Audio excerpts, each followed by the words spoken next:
meeting because there are people from Oxford or whatever, blah blah. There's a lot of professors deciding who's going to get there. So I need to give this guy this work because you should have had it a long time ago, that sort of thing. Now it's like a second father to me. There was like a year and a half ago. Before I knew it, I'm on the board of the Chamber of Commerce, and it's taking me. It's all happened. It feels like I know. Literally, it's 100 miles an hour. I think that's what made my wife suffer a bit because our life changed such a short period of time. He said, you were this guy slaving off in the kitchen, and all of a sudden you're the natural prime minister. That's what's going on. Yeah, I mean, it's literally in 10 years you've gone from. Yeah, but the past 5, it's been a roller coaster. It's actually been a roller coaster. I mean, I've had dinner with Berlusconi a couple of weeks ago, which is hilarious. I bet that was a story in itself. I've actually met him 3 times. Once he was literally just like that, because in between that I've also run for the Italian Parliament. Of course you have. I mean, of course. So that's it. Which it was like 2 weeks before election. Somebody said, "Why don't you run as an MP?" Somebody from Rome said, because the way Italian election works, you got your areas, your constituency where you live or where you decide to put your address, and if you live abroad, because there's so many Italians abroad, they create these macro regions outside Italy, which in my one would be Europe. Mm-hmm. I said, but I'm not prepared, and blah blah blah. Oh, come on, it'll be fun. So the last 2 weeks of election, I just said, well, I'm a candidate. I didn't get in, obviously, because this. Quite glad. Seriously. No, but this is things that you need to work on, but the connection I made because of that, and to be fair, I've disturbed a lot of people. Because the way you see me now, the words I was campaigning, so it's like, oh, it's not one of us. Who's this guy? It's quite unorthodox. Coming in, and a lot of people's paying me attention, but then there's a lot of agreement going on and blah blah blah clubs, and that is how you vote for. But then the people are watching me, so now the reason why I got this event here on the 4th, because this cabinet minister is coming, because I've become. There is a movement, it's called Associative Movement of Italian Abroad, which they are in power at the moment. Right. They're kind of apolitical. They don't care left, right. All they're interested is the Italian abroad. And I've met with the minister, which has been given they created an office specifically for the Italian abroad. So he's in charge. This guy, which was elected in Argentina. And he said, I think we can reorganize Europe. We've got 157,000 followers, adepts in Europe, but it was so broken. The way in North America and South America we're very strong. We've got about 10% of the electorate, which is, we make a difference. Here in Europe, although we've got a lot of people members, nobody's coordinated. Unified. So I said, but we got on the European coordinator. She's a lovely lady, but she hasn't got it. So, but we can't kick her out. We need to be good to her. So what we decide to do is become the UK coordinator. Before you realise, you'll be the European coordinator, and then for the next election, we get in. So it's a 4 I was going to say, what next? I mean, you're taking the world. It's a 4-year plan, but because of this, obviously. So when's the next election that's coming up? It should be 4 years time. From now? Yeah, from 2018. So you've got another 3 years. Am I talking to the future Italian Prime Minister? Well, you never know. You never know. I do know. I always said, I don't like to go for the back door. I don't like to be on the side. I am in charge or I'm not. I just don't. Unless I'm not interested. I need to be the star of the movie. You definitely need to start writing it all down. You're absolutely right. I mean, but the thing is, the first question that's going to my mind is, how are you going to end the book? Because you're still moving at a rate of 100 miles an hour. I can't keep up. That's why I said this would be the first chapter. The book is the chapter. I know. It's going to be like volume 1. that's got to be here. Clear a shelf. But then I had a lot of people after me. So I was invited to Berlusconi's house in Rome.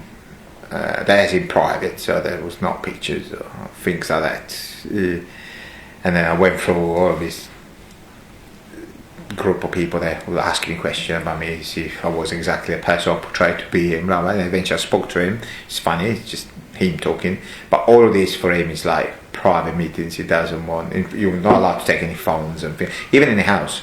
Right, yeah. Because after the girl scandal that he had, because the police, whoever wanted to could track the SIM card and see the location or where you were.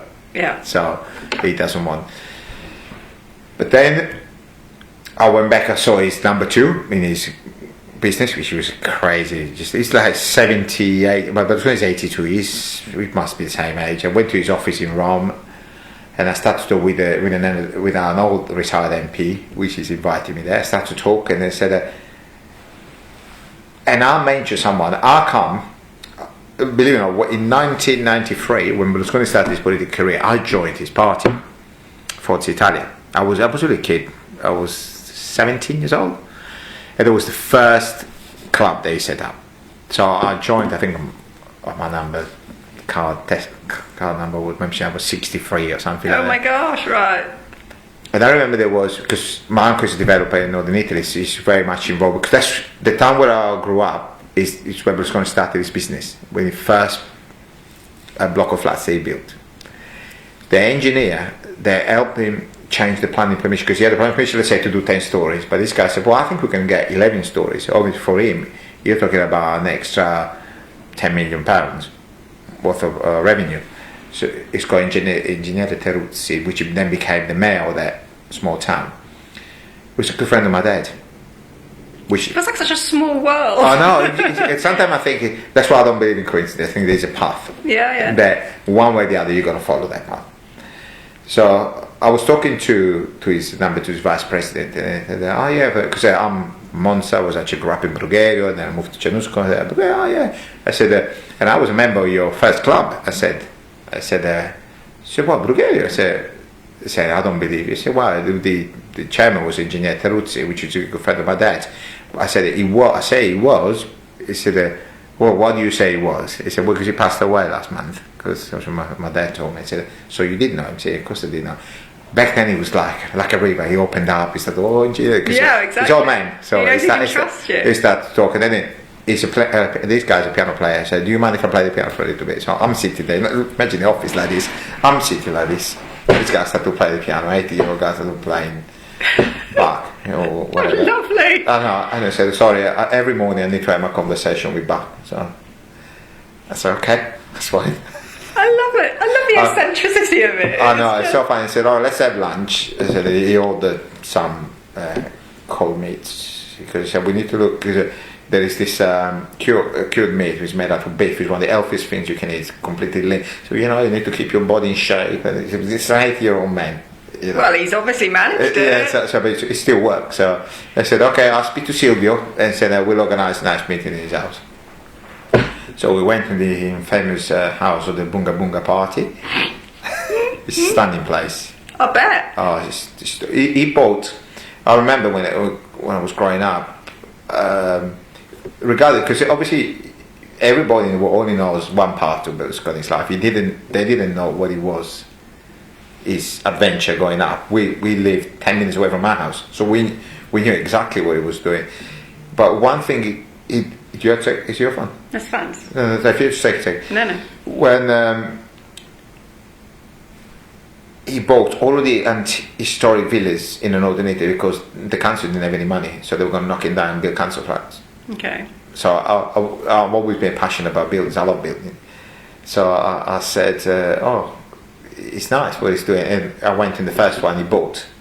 And a few weeks ago, I was in Italy, and then we had dinner of his historic antique dealer. She's this lady, which is about 80-year-old as well, which he saved because she nearly went bankrupt. So what he did, he bought all the furniture she had in the shop. Wow. He didn't need it. It's still in the box. It's a lovely sort of, stories, generosity. Yes. And there was a photographer that night. And I said, well, we'll allow pictures. And no, if you want a picture, speak to him. And then after I discovered, why speaking to him? He said, this guy had a shop in his town where he's got his main villa, the famous Bunga Bunga party villa.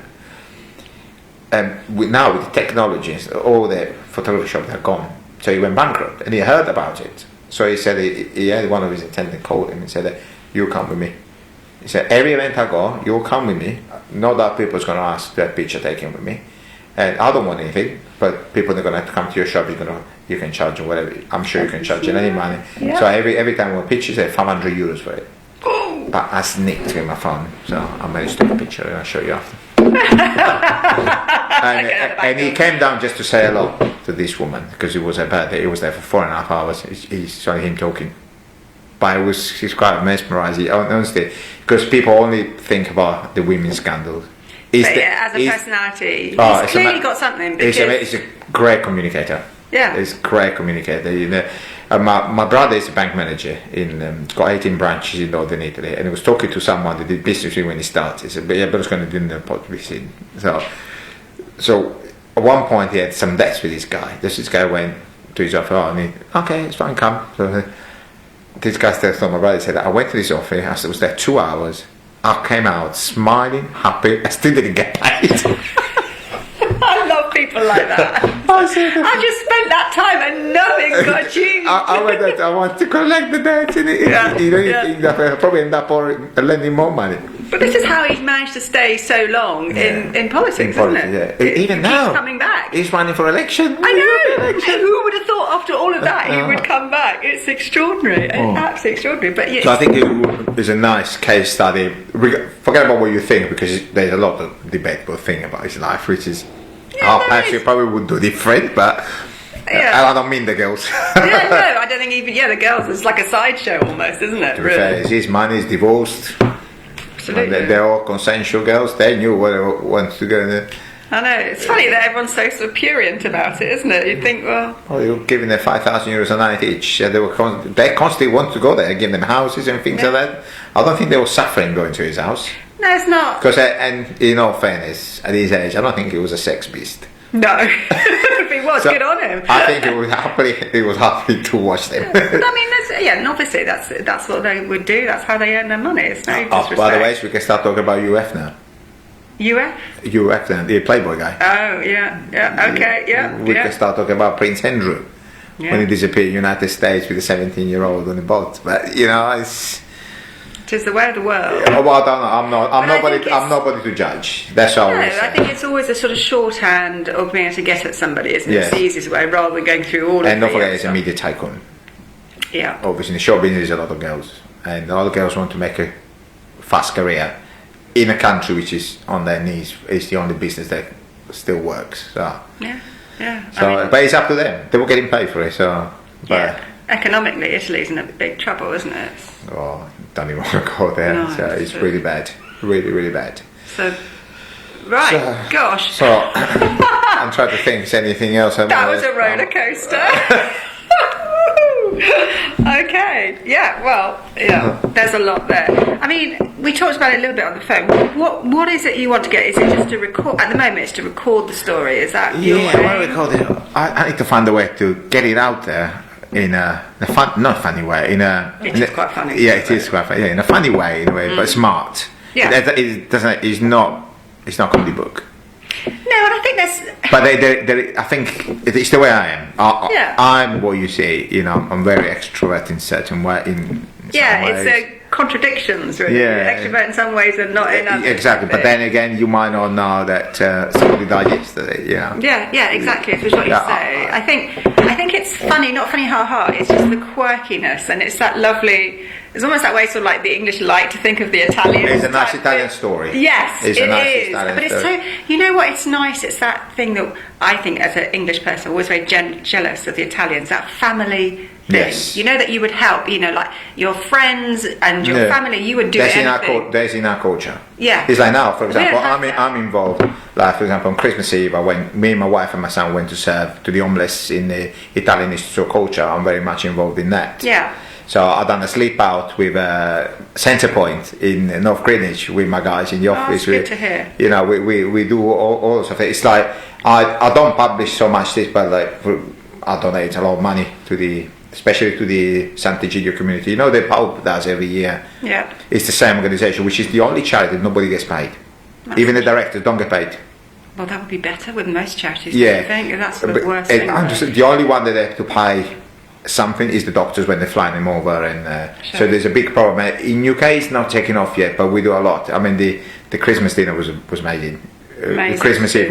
My daughter didn't come; she wasn't aware, but my son.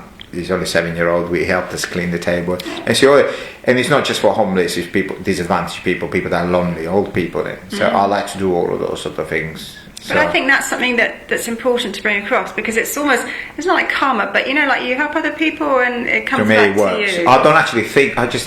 don't do it to do that. No, that's just, it's not it for that, but I just want to do it. I just feel like, even if I don't have money, I said, I go to this dinner and said, can I give you £1,000? If I can pay my mortgage £1,000 off, but I